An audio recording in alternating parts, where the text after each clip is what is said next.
Bismillahirrahmanirrahim wa qala, dan berkata atau menasihat siapa? Imam Abdullah bin Alawi Al-Haddad. Apa yang beliau katakan, minan nasi, itu sebagian dari manusia. Sebagian dari manusia itu tadi, man, bermula seseorang. Sebagian dari manusia yang ada di dunia ini, ada seseorang yang mencukupkan siapa man, bil isyarati, dengan isyarah, anit ta'yini, tanpa menjelaskan. Orang kau di dunia kau tadi ada modele macam orang-orang sing cukup dengan isyarah saja tanpa harus menjelaskan. Contohnya di kalangan santri, kalau di rumah kayak lain.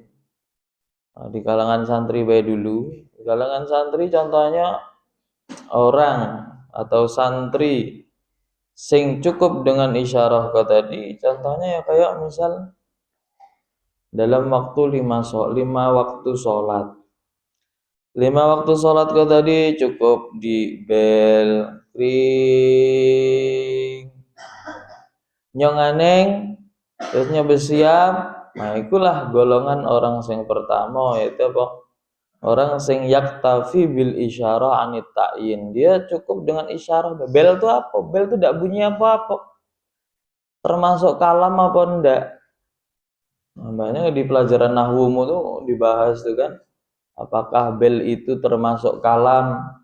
Kalam itu apa? Kalamuhum lafdun mufidun musnadu. Kalau sing alfiyah ya kalamuhum lafdun mufidun kastaqim. Itu dibahas termasuk kalam apa enggak, dia tuh lafadz pada itu kan. Tapi walaupunnya enggak masuk kalam, tapi kita paham di situ. Soalnya dia itu model sebangsa isyarah di bel kring. Kalau yang putri tang tang tang tang, suaranya model sampai mecahi gendang telinga. Kalau ngamuk model kalau notok gue tadi. Iya, pinggir rumah kan. Kalau bel langsung kring. Bel kok tadi sampai rumah kadang enggak nganeng, kadang cuma sayup-sayup gitu. Nah, kalau itu tadi sampai di kamar rajab tuh bangun makin keras tantang sampai rumah Ustaz ditambah jadi. Nah, makin nganeng itu tadi. Ikut jadi isya model macam kau ini tadi golongan sing siapa? Orang cukup dengan isyarah tanpa harus menjelaskan. Nah baru mungkin itu bang, wah nak jualan es krim, kering tadi kan anak baru tidak tahu misalnya. Nah nanti awak kayak baru waktu di sini kemarin waktu awal-awal kau tadi apa gitu, tang kau tadi. Nah, ternyata tanda sholat nak siap-siap. Bagi sing melek nengok itu tadi ya sadar gitu, nya langsung siap ambil wudhu, nggak bisa mandi, perasaan mandi kok terus gitu. Jadi pertanyaan mandi apa gitu loh masalahnya. Akhirnya paham, akhirnya bersiap, wudhu. Apalagi nengok imamnya wis keluyuran, wis keluar dari rumah, wis keluyuran, wis pakai baju takwa, orang gak baju motong. Ngono yang nengok kok nggak paham, berarti bukan kategori orang sing pertama, kategori nanti orang sing berikutnya. Kalau yang pertama kata, imamnya datang, ayo cepet langsung gasik, langsung siap-siap. Atau sing tidur nganeng suara kering. Tapi kalau menurut awak tidur kalau suara kering itu mesti ini tuh bangun. ono orang kok suara dengar suara kering kok tadi kok tidak bangun, itu perlu datang ke apa itu namanya kesehatan, nengok kira-kira gendang telinganya kok tadi bermasalah pada gitu. Gendang telinganya pecah pada, ditengok bangun podaknya tuh. Nah, kalau bangun berarti aman. Walaupun subuh sekalipun, walaupun kamu tidur, yang namanya kering itu kan ya suaranya sudah di atas rata-rata suaranya tuh lah kencang tuh. Nah, kalau kamu tidur ke tadi tidak nganeng suara bel ke tadi, itu perlu dicek kesehatannya. Jadi orang yang pertama tadi cukup dengan isyarah. Nganeng suara mik ke tadi, kalau nganeng sampai ke putri ke tadi baca doa Bismillahirrahmanirrahim. Oh kok nggak siap-siap malah siap lelet wae. Nggak nang ke musola misalnya. Maka orang kata tadi ya bukan kategori orang sing golongan sing pertama, orang sing cukup dengan isyarat tanpa menjelaskan. Nganeng tapi masih apa namanya lambat-lambat misalnya. Tahu imam kok tadi lah menuju musola, tahu tapi masih lambat santai-santai agak baik kalau lah salam awak ke situ. Nah, kok tadi kok masuk kategori yang setelah ini. Apa yang harus dilakukan sama orang-orang ini? Maka kita sebagai orang yang belajar tasawuf ini, kita tidak usah nengok orang, kita tengok diri kita sendiri. Kita koreksi baik kita yang golongan yang mana. Wa minhum, dan itu sebagiannya annas. Ini kategori orang sing kedua. Siapa man bermula seseorang yahtaju yang butuh, siapa man. Kategori orang yang kedua kok tadi ada modelnya orang-orang sing butuh ilat tasrihi, kepada menjelaskan, butuh dijelaskan dulu. Soalnya kalau pakai isyarahnya sampai yaumil kiamah ya panggah nggak paham. Soalnya orangnya tipe orang sing nggak bisa dikasih isyarah alias butuh penjelasan terus. Selain penjelasan ma'arifki beserta kelembutan, walini dan kelemahan, maksudnya gabungan lemah lembut, butuh penjelasan tapi penjelasannya sing model lemah lembut. Modelnya kok kalau diobrak kok butuh diginikan dulu, ayo sayang bangun sayang, ayo waktunya sholat, modelnya ngono terus. Model kalau dikobrak kayak orang-orang militer, bangun gimana, bangun subuh. Kalau model kayak gitu tuh modelnya kayak dia tuh tidak bisa gitu dinasihat model macam. Butuhnya sing lembut-lembut, ayo beb bangun beb, udah subuh loh, nggak dengar apa. Butuh kayak tuh. Ada orang yang modelnya butuh kelembutan dan kelemahan, lemah lembut butuh. Diobrak pun gitu, butuh disenggol-senggolnya pelan-pelan, ditowel-towel. Ndak ngun-ngun, ndak bangun-bangun juga. Ya kata baro tuh akhirnya. Tik guno. Apa? Ya apa bangun. Jangankan sing gini, ditungkak pakai kaki itu udah bangun juga itu. Ada model macam tuh kan. Tapi kalau yang kedua kalau orang yang kedua ke tadi dia tuh masih butuh dinasehati tapi nasihatnya tadi butuh sing sambil lemah lembut ke tadi. Ya barat butuh sing kayak tadi tuh. Adik PBI kalau lagi keluar gebrang apa namanya, jangan lakukan hal ini ya. Nah, itu betul lembut-lembut gitu. Kalau dinasihati model kayak gini, PBI besok jangan kayak gitu lagi. Oke, PBI ini nggak bisa nerima nasihat yang model kayak gitu. Ada yang orang model macam itu. Yang ketiga, wa minhum, dan itu sebagian dari anas. Sebagai orang yang ketiga tadi, man bermula seseorang la yajdi, yang tidak berfaidah, fihi, di dalam man, yang mananya tuh tidak bisa sama sekali memberikan faidah pada orang kau tadi, illat ta'nifi, kecuali apa dikerasi. Orang tipe ketiga itu orang sing butuh, dia tuh bisa berubah tapi butuh dikerasi dikit. Contohnya apa? Ya tadi ngobrak kok tadi tidak cukup. Makanya senjatanya para guru kok kalau ngobrak pas subuh lain kan, tidak lepas tangannya. Pasti kadang ada pegangannya gitu. Bawa pegangan. Asalnya kalau subuh kok tadi, kalau zuhur, asar kok tadi tidak butuh nian pakai tongkat, pakai apa namanya pecut ke tadi. Tapi kalau subuh kok butuh ada bantuan dikit. Soalnya wong subuh kita tadi wes super. Yang mana kategorinya orang subuh kok tadi masuk golongan sing ketiga kok tadi. Kalau kamu masih kategori orang sing pertama masih mending dikering kok tadi langsung nyata langsung keluar kamar, langsung nganing suara sing asale kamar dikunci, langsung nganing suara. Suara pintunya ketika langsung keluar dewek langsung ambil wudhu. Yang orang model macam itu, alhamdulillah di Arsia dia kok no sing orang kategori kayak gitu. Yang putri ya alhamdulillah malah banyak itu putri kok tadi. Kalau putri itu mending gitu loh, semangatnya putra. Putri kok tadi dikerak wor langsung ditangi. Walaupun kamarnya kok tadi kayak nadi bobrak gitu kan modelnya, tapi tetapnya bangun kok tadi.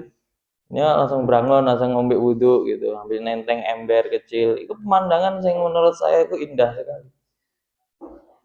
Kapan-kapan syuting ini kan. Tapi awak tidak berani nyuting soalnya kan parah gitu kalau putri. Parahnya apa? Ya kadang keluar guys nggak siap gitu model, nggak kudungan. Habis itu ya tuh apa? Terus pokok atributnya ini nggak sesuai lah kalau mau di syuting. Jadi kalau di langitan nih gue tanya lah Mbak Tiara tadi. Kalau di langitan. Subuh Mbak Tiara kalau orang wudhu gimana? Kalau lepas gitu? Nggak ada kan? Nggak ada. Mau ke jeding, mau beli ke kantin, apa mau kemana? Tempat privasi pun sekalipun nggak ada sih. Tetap bergudung. Paling mentok kayak apa namanya wudhu itu baru dibuka gitu kan. Tapi di tempat-tempat tertutup. Yang di Putri tadi. Nah, itu langka sekali. Dan saya rasa kok kenapa nggak berhasil anak Putri sampai punya jiwa yang model macam itu tadi? Apa yang menyebabkan kalian itu nggak menancap gitu di hatimu kayak gitu? Tapi nanti ada kategori orang yang berikutnya. Kadang yang putriku tadi maunya kayak gitu, tapi tadi butuh disegak kayak nyegai militer gitu kan. Nah, langsung lah tuh korat karet sing asalnya di teras lagi makan kan. Lagi makan enak-enak itu nggak berkudung, isis, kadang rok itu ya sampai baina sidratil muntaha gitu deh. Nah, santainya kadang bekawas juga di situ. Kadang kalau abang-abang ada lewat di jalan kota tadi rasing disorai, sorak-sorak bergembira. Modelnya kayak jadi supporter gitu kan. Tapi tadi waktu dia suka wah gitu dipanggili langsung ya lari-lari langsung. Tandanya apa? Tandanya di situ ada perbuatan salah sehingga kamu lari. Kalau kamu lari, tapi saya masih bersyukur kamu lari itu berarti hatimu masih hidup. Sing parah iku wis ditengok, wis diplototin gini, nyo ndak ngefek. Nyo masih gitu baik. Oh ini tanda matinya alamatu mautil qalbi. Hatinya sudah innalillahi wa inna ilaihi raji'un.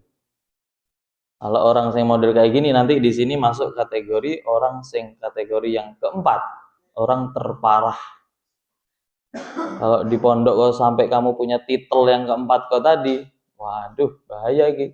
Kalau balik ke kampung agak kategorinya parah yang nomor 4 kok tadi. Tadi butuh dibutuh dikerasi, wataksini dan dikasari, butuh dikasari. Selain disergai, dikasari, sergai itu ya kasar, keras, tapi kekerasannya di mana?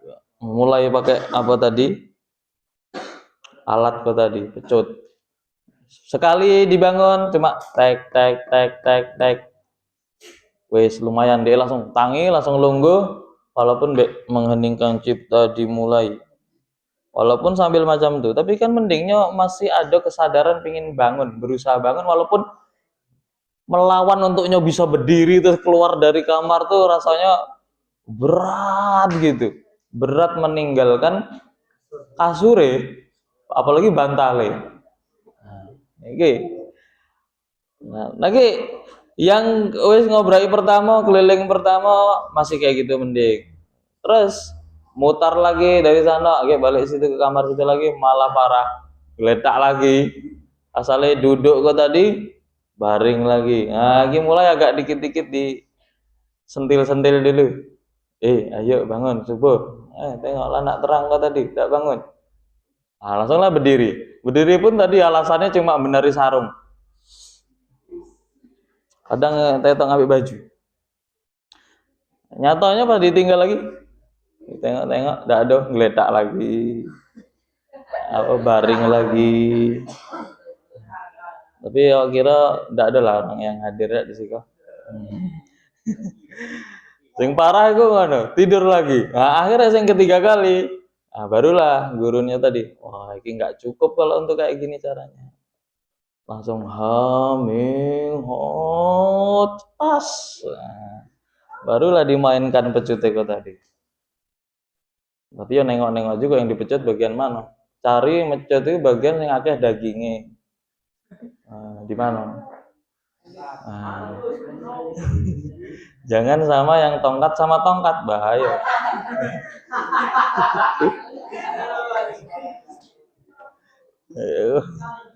Jadi cari banyak dagingnya mana? Ya bagian sampelnya. Bagian sampelnya kan banyak daging.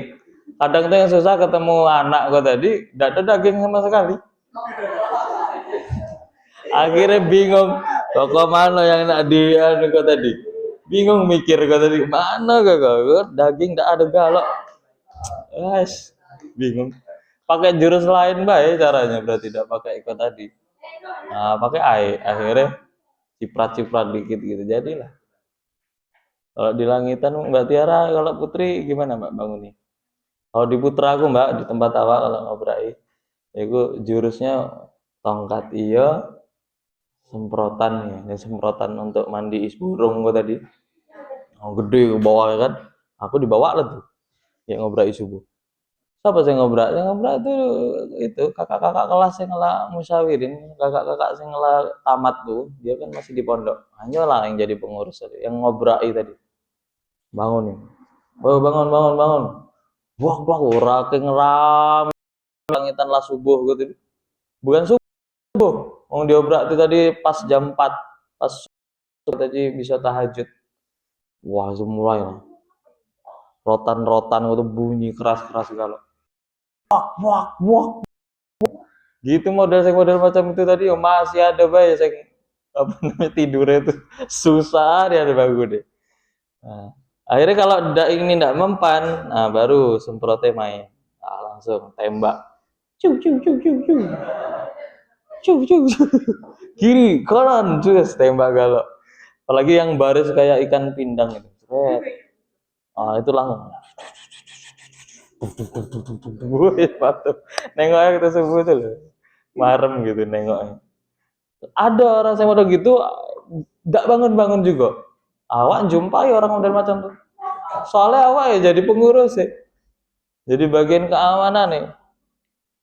Nyemprot ke tadi, 1, 2, bangun, ayo bangun. Tidak bangun, tidak berhenti lah. Sampai basah. Pernah. Kayak gitu juga. Akhirnya, lamonian buka tutup, langsung pure basah. Tidak bangun juga. Tetap gini baik. Katanya. Habis itu tidur. Wah, kata awakku, nak digotong badan itu lebih besar dari saya. Gemuk kan orangnya itu gemuk. Akhirnya ya Allah, itu kalau di Jambi langsung buntang tuh sih kan. Ya Allah, budak kok tadi kok bisa disiram enggak bangun, Bang. Sudah terkenal di mana-mana dia tuh tadi. Jobrak tuh. Semua pengurus yang pernah alami pasti kalau nama anak tuh kenal kan. Siapa orang? Itu. Tapi dulunya tuh sekamar sama awak. Adik kelas awak. Adik kelas lama. Ya ketemu sama awak, terus awak diangkat karena sudah musyawirin, sudah lulus dari aliyah, jadi pengurus. Jadi pengurus otomatis anak-anak kamar dulu ya tetap diobrak lah. Adik kelas kan. Itu kan tadi susah nian memang terkenal susah. Sampai disiram tuh tidak bangun. Soalnya kata bapaknya gitu, Kang, katanya kan, ibarat kalau bahasa Siko bang, gitu. Bang, ya, kalau anak awak tuh susah bangun nih bang, siram belang itu. Bo, siap, siram, siap. Nah, akhirnya semuanya ya pengurus ya siap-siap gitu. Ya wes siram, nggak bangun ya siram, pure. Nah. Nah, kalau agak susah dikit buka mulut kasih jeruk nipis.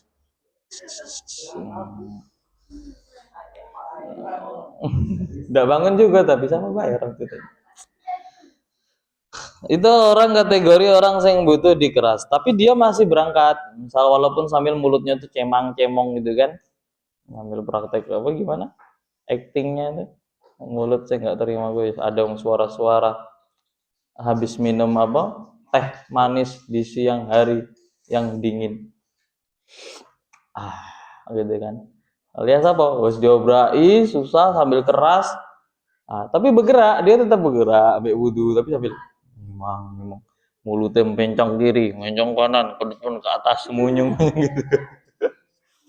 Tapi tidak apa-apa, walaupun kayak gitu ya tetap tidak apa-apa. Sementingnya bergerak, itu masih aman, masih kategori orang yang ketiga.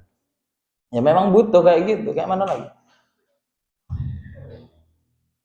Maka kata bapak yang kemarin yang ikut marhaban sama Wak Bolone Sodik sama Zaki, Zaki paling aneh lah tuh Zaki itu tadi.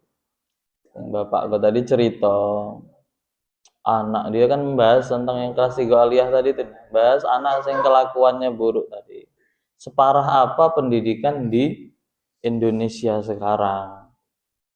Terus bapak tuh akhirnya cerita pada waktu masa sekolahnya dulu. Dulu tuh Pak ya, padahal zaman kita, ya Allah, kalau di bahasanya kita tuh dulu kalau murid-murid dulu tuh, andaikan penggaris di sekolah itu nggak ganti alias nggak ada patah, itu tidak berhenti. Makanya setiap ganti penggaris, banyak ganti. Kenapa? Guru-guru dulu tuh ya Allah, penggaris, kau tahu penggaris zaman dulu kan? Di sekolah-sekolah dulu tuh kan mesti ada penggaris ya kadang. Mistorotun. Jadi bahasanya mistar gitu kan. Nah, penggaris katanya terbuat dari kayu. Nah, kalau dipukul gepeng, kan penggaris kan lebar gini. Kalau dipukul gini masih enak, masih agak panas-panas gimana gitu. Guru tadi tuh mukul tuh milihnya ndak yang siko, dimiringi gini, terus dikenakan, ya Allah, bagian misalnya gini ya, itu bagian sing pocong gitu. Nah, kalau ada di pinggir-pinggir siko, nah, gitu tuh sempat-sempatnya wes miring gini, semiring gini, patah. Tapi nggak ada satupun orang tua itu sing bela anaknya. Karena orang tua dulu pun prinsipnya itu gini, apa kamu dimarah gurumu? Mesti kamu banyak ulah. Dan alhamdulillah bapak saya sendiri saya itu masih ketemu zaman itu, masih ketemu zaman sing mana kalau aku ngadu ke bapak itu tadi malah ditambah siksanya. Jadi misalnya Pak dihukum apa gitu, mesti kalau disampaikan ke bapak aku tadi, bapak malah tambah marah. Guru tuh tidak bakal nyomarah ngukum kamu kalau kamu tuh tidak nakal, tidak bengal, gitu prinsipnya orang tuh. Yang kata bapak kau tadi yang bilang gitu, ya sama. Iya Pak ya, dulu tuh kalau penghapus tidak melayang, nggak keren nih. Jadi penghapus dulu tuh bukan dari apa nih gini, plastik plus ada busolnya. Itu kalau kan dilempar pun ya sapiro lah sakit deh, nggak sakit malah. Menghapus dulu tuh kayu, terus bawahnya tuh bekas kain-kain gombal yang lama gitu dihancurkan terus digabung jadi satu gitu. Kayu, penghapus dulu tuh penghapus kayu itu tuh biasanya karena nulisnya pakai kapur, penghapus dilempar, buat gitu. Kena lah tadi pala. Tapi anak-anak dulu, anak-anak zaman bapak-bapak kalian, datuk-datuk kalian itu orangnya tadi bertanggung jawab. Alias apa? Kalau wis kena hukuman, ya udah sama dia.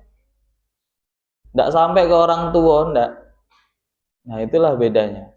Makanya kamu nanti kalau punya anak silahkan, kalau pingin bedakan ya, pingin bedakan. Punya anak dua, yang satu kamu didik pakai manja, sing satu kamu didik militer. Oke, jadi sing mana? Maksudnya sing mandiri, sing nanti besar dia mandiri. Bahkan kalau ada apa-apa nyedak cengeng waktu gede itu tadi. Itu kamu bisa nengok hasilnya dari didikan mana. Biasanya yang ngerasakan kok anak pertama.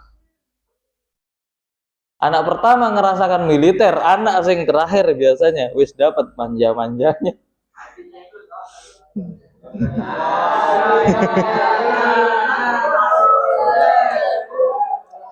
Biasanya. Bukan saya enggak nengok siapa, nengok di keluarga saya sendiri. Kalau saya sendiri tuh gitu juga. Awak sama adik awak yang kedua, aku ya gitu. Kalau curhat tuh enak ya kak, adik kakak apa adik kita gini. Ah, apa? Iya, enggak kayak kita dulu. Kita dulu dikit enggak ngaji, wah, nyegat lah tuh di pintu. Siapi karet tuh tadi, langsung dicambuk gitu.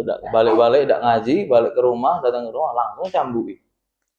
Nah, zaman adik kita kok yang mulai dari kok mulai dari kok. Balik itu, yes. Bahkan enggak ngaji biasa lah. Dulu kita kalau bapak kita nak pergi pas tabrakan dengan jam ngaji, kita nak ikut, wah kita dibentak. Oh, saya ke rumah ngaji gitu. Tapi bareng tiba di adik gitu ikut dikit. Wes, ayo berangkat. Nah, ke pasar tuh. Akhirnya apa? Nanti hasilnya beda. Sing kakak-kakak yang pertama itu mentalnya tahan banting. Masih punya kondisi keadaan yang bagaimanapun ya kuat. Kenapa? Didikannya militer. Kakak pertama. Andaikan keluargamu ternyata dari awal sampai akhir militer galak, ya malah keren ya. Gak ada manja-manja. Anak bapak jangan ada yang manja. Besok kehidupanmu lebih parah daripada bapak. Kamu bisa lebih siap menghadapi dunia. Bahasanya kan gitu. Masa baru masalah jatuh dari motor ngerengek-rengek, nangis-nangis. Tegak, bangun, hapus air mata itu. Wah, langsung kayak gitu. Jangan nangis. Nggak bisa nangis, minimal ngempet-ngempet. Mending macam itu supaya nggak jatuh air matanya. Mending. Kalau anak saya dimanja ya jatuh, masya Allah anakku, ya Allah. Kasiannya habis ini nanti kita langsung ke dokter ya, habis nanti adik pingin apa aja mama belikan. Yes, baru jatuh dari motor, terus dibelikan apa-apa. Iya bu, nanti pokoknya habis ini langsung ya kita beli motor baru.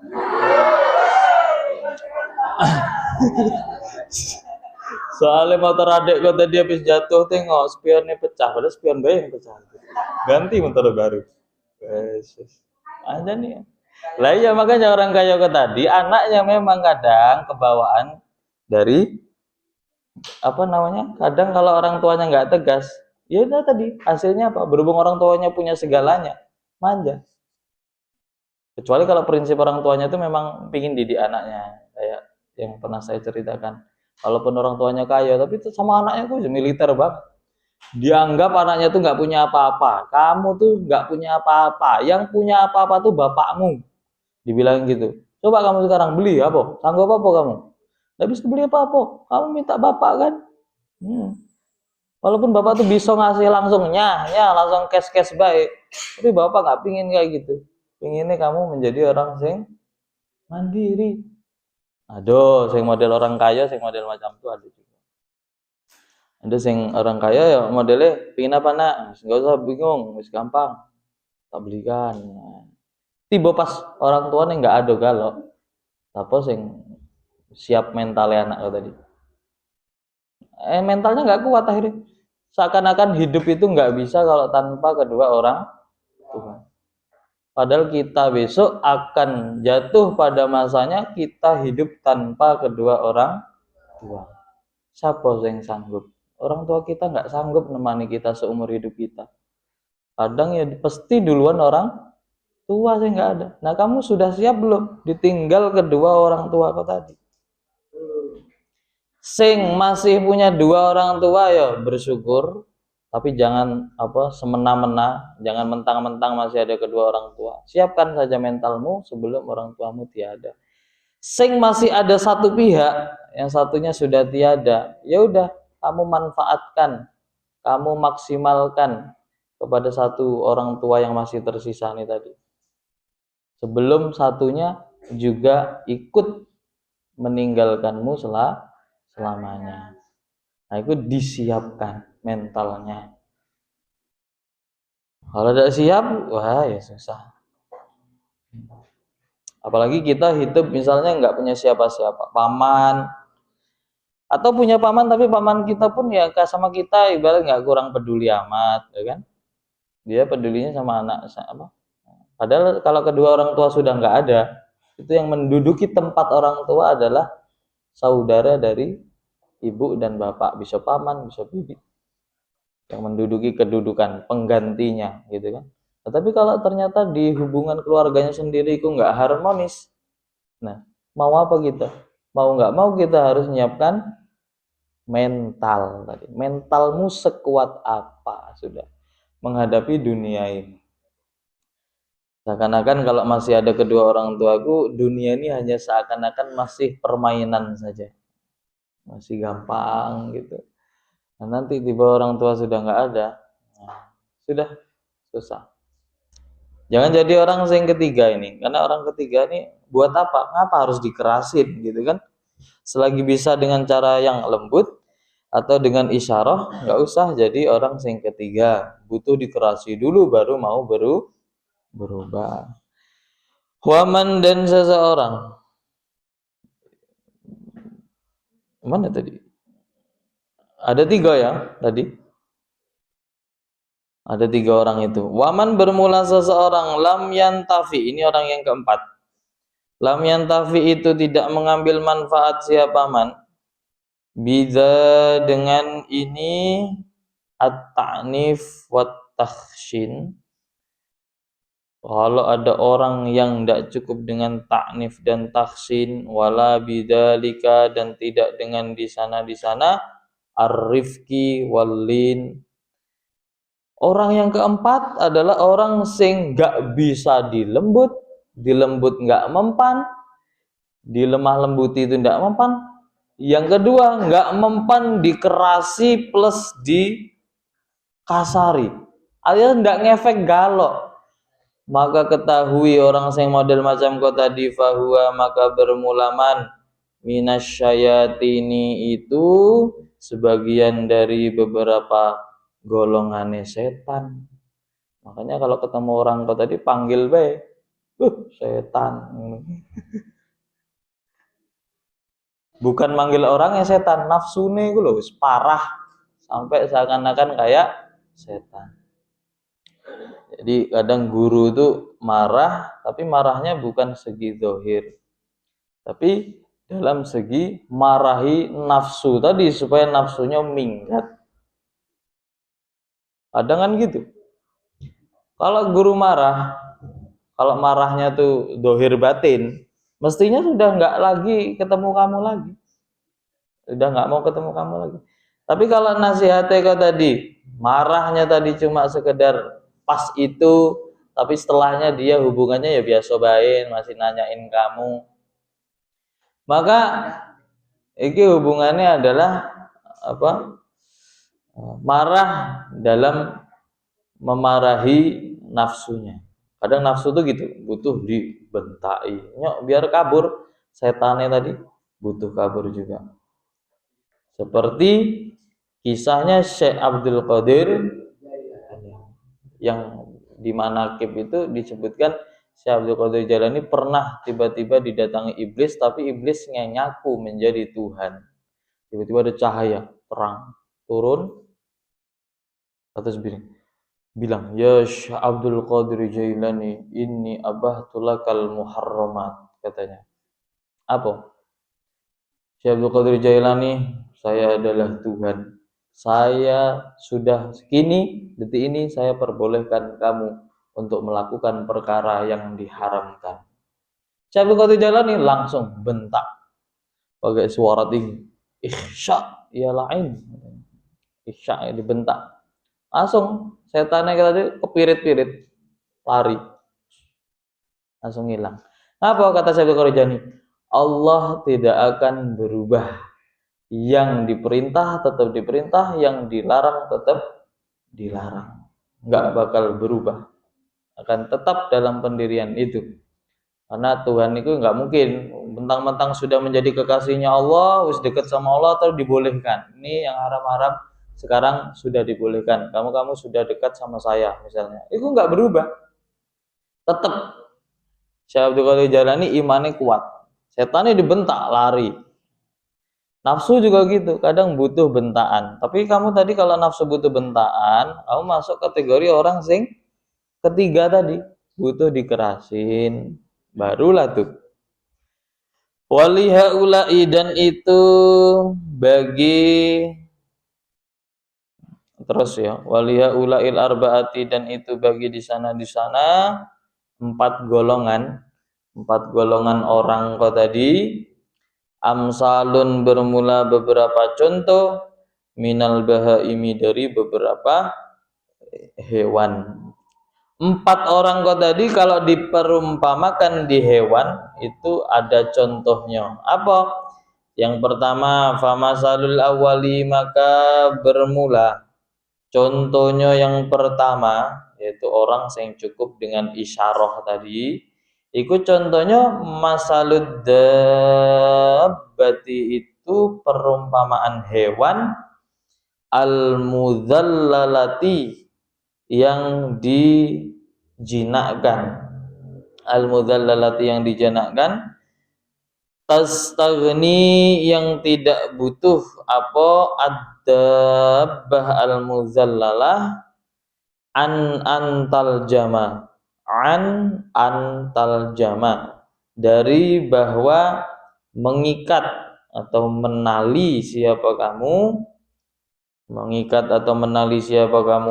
pada dabbah al-muzallalah. Contoh pertama, au tadriba atau mukul siapa kamu pada dabbah al-muzallalah. Contoh pertama, orang sing cukup dengan isyarat itu perumpamaan seperti hewan sing sudah jinak. Saking jinaknya dia nggak butuh lagi ditali, nggak butuh lagi dipukul. Contohnya seperti hewan-hewan sing sudah lunak, sudah jinak. Contohnya nggak perlu ditali, kucing peliharaan sing sudah jinak ya. Dari mulai kecil kamu kasih makan, kamu kasih sayangi sampai kamu keloni barang. Dijak tidur kadang mulutnya dicium-cium.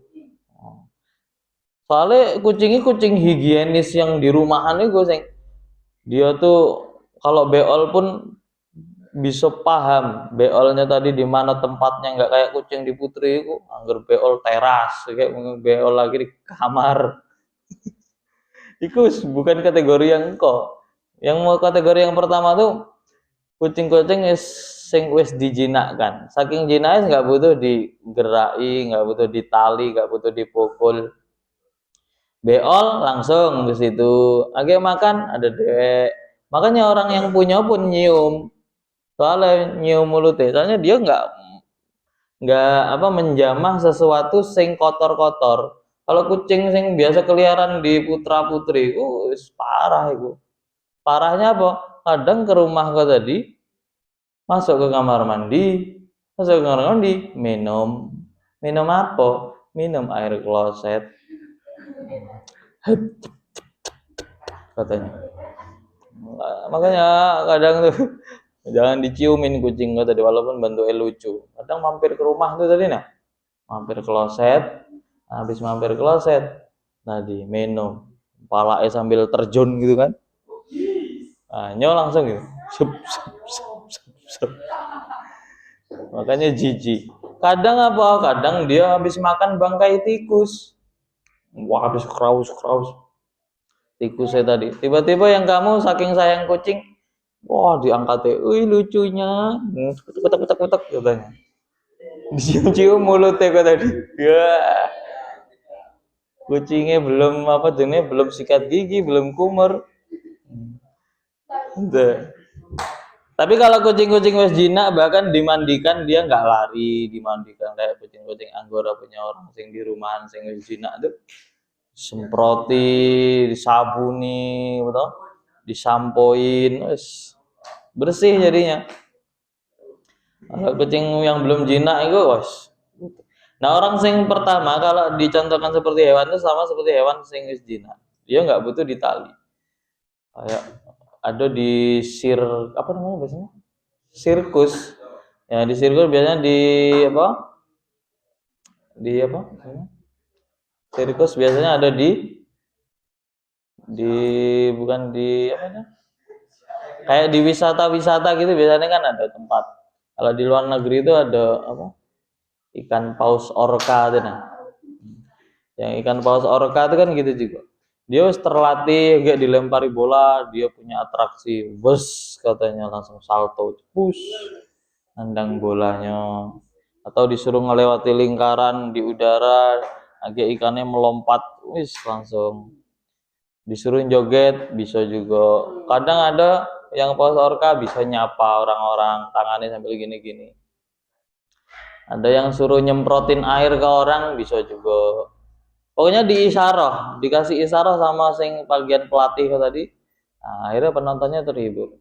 Itu kategori orang sing pertama, cukup dengan isyarah. Yang kedua, wa masalusani bermula contoh yang kedua, masalud dabati itu umpamanya hewan allati yang taktafi yang cukup apa allati bil khitomi dengan ditali dunad derbi tanpa dipukul. Contoh yang kedua adalah contoh hewan sing cukup ditali. Dia sudah jinak tapi tetap butuh ditali. Soalnya kalau ada ditalinya tuh kadang ya lari juga. Tapi tidak payah dipukul, cukup ditali baik, digeret ke sana, ikut ke sana, geret ke sini, ikut ke sini.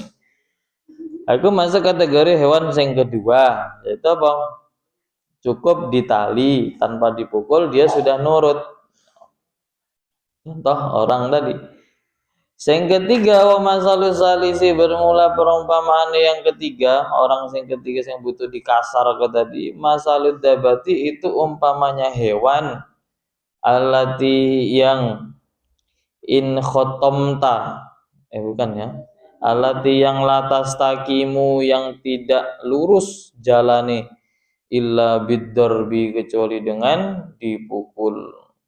Penggembala kambing itu yang ada di belakang biasanya kalau ngiring kambingnya siap bawa pecut. Oke, kalau nyasar malah sing yang lain besok apa tuh lurus, yang kau malah belok kiri, langsung lah tuh dipecut sama tukang penggembala tadi. Pas, akhirnya nyoba belok lagi lurus, ngikuti kantinya. Nah, ini kriteria orang sing ketiga, itu butuh dikasari dulu. Wazajri dan bentakan. Butuh dibentak-bentak dulu, barulah. Sehingga keempat, wa masalur rabi bermula umpamanya yang keempat, masalud dabati itu umpamanya hewan allati yang in khotomta jika menali siapa kamu pada allati jika kamu tali hewan kau tadi audorobta atau mukul siapa kamu pada allati izdadat maka tambah apa allati nufuron apanya liarnya atau menentangnya. Tipe orang yang ketiga dikerasi kau tadi yang ada ditali sudah, dipukul sudah, bukan tambah berubah tapi malah tambah pemberontakannya. Ini kategori orang yang keempat. Contohnya santri sing gara-gara diobrai sing agak keras akhirnya dia apa keluar. Itu kategori orang sing keempat. Nah, makanya kita harus milih kalau kemarin juga disebutkan, kita tuh nggak bisa lepas dari takdir. Tapi yang menentukan indah buruknya takdir kita, siapa lagi kalau bukan kita sendiri. Maka berubah. Kamu dari keempat ini milih yang mana? Apa milih kategori orang sing keempat sing harus sing model macam itu tadi? Orang sing keempat sing nggak mempan diomongi, atau masih mending kayak orang sing ketiga cukup dikerasi tapi masih mau berubah, atau kategori orang sing kedua, atau orang sing pertama. Kalau dari kehidupan di masyarakat, kita lepas dari santri dikit, kita lari ke masyarakat, besok kamu kan lari ke masyarakat. Apa contohnya? Contohnya adalah Allah yang keras. Satu, kategori yang keempat tadi, yang ketiga, Allah sudah ngasih nikmat. Kasih nikmat apa sudah sadar. Dia sudah langsung, ya Allah, andaikan waktu napasnya tersendat-sendat, Senin Kemis, kayak orang lagi apa tuh? Asma. Berhenti dulu, udah bisa ngembus. Tarik lagi. Tidak bisa normal kayak gitu. Dia langsung sadar, wes sadar duluan. Ya Allah, terima kasih. Akhirnya ibadahnya giat. Lagi masuk kategori hamba sing pertama. Dia cukup dengan isyarah. Wes dikasih kesehatan, dia sadar dia. Dikasih rezeki lancar, baiknya langsung sadar. Alhamdulillah ya Allah, terima kasih. Lanjut yang kedua, kalau di kehidupan orang yang di luar, itu kategori orang yang kedua butuh dengan nasihat halus misalnya. Dia lupa kadangan, tapi dapat nasihat dari guru-guru atau dari orang-orang, dari para dai, dia langsung sadar lagi. Nah, itu masuk kategori yang ketiga. Yang kedua, yang ketiga, hidupnya apa sehat, tapi dia lupa Allah. Akhirnya Allah nurunkan satu ujian, dikasih sakit. Pas dikasih sakit dia langsung nyebut, iya yo, sehat itu ternyata mahal. Ternyata sehat itu mahal harganya. Besok kalau sehat awak lah tidak akan lagi mantang apa yang dilarang sama Pak Dokter tadi. Nah, itu kategori orang yang ketiga butuh dikasih ujian dulu sama Allah, tapi nya sadar besok kalau lah sembuh atau lah selesai ujiannya dia baru sadar, ada gitu lagi lah. Nah, yang keempat lagi parah, hidup di dunia wis dikasih ujian sama Allah malah nggak berubah-ubah, masih tetap dalam keadaannya tadi. Nah, itu masih kategori sehingga empat. Semoga kita dijadikan oleh Allah Subhanahu wa taala jadi hamba, masuk kategori hamba sing pertama. Amin ya rabbal alamin. Allahu a'lam. Bismillahirrahmanirrahim. Ya Rabbana a'tarafna bi anna naqtarafna wa annana asrafna ala laza ashrafna fatub alaina taubatan tawzilu kulla awbatin wastur lanal awrati wa aminir rawati wa ufirli wa lidina rabbi wa mauludina wal ali wal ikhwani wasairil khillani wa kullu dhi mahabbah أو جيرة أو صحبة والمسلمين أجمع آمين ربي اسمع فضلا وجودا من نال باكتساب منا بالمصطفى رسولنا بكل سهول عليه عاد الحب عدد الصحب صلى وسلم ربي وآله وصحبه والحمد لله في البدء والتناهي حمدا كثيرا دائما محبة النزائم يا ربنا اعترفنا بأننا اقترفنا وأننا أسرفنا ولا أشرفنا والحمد لله رب العالمين.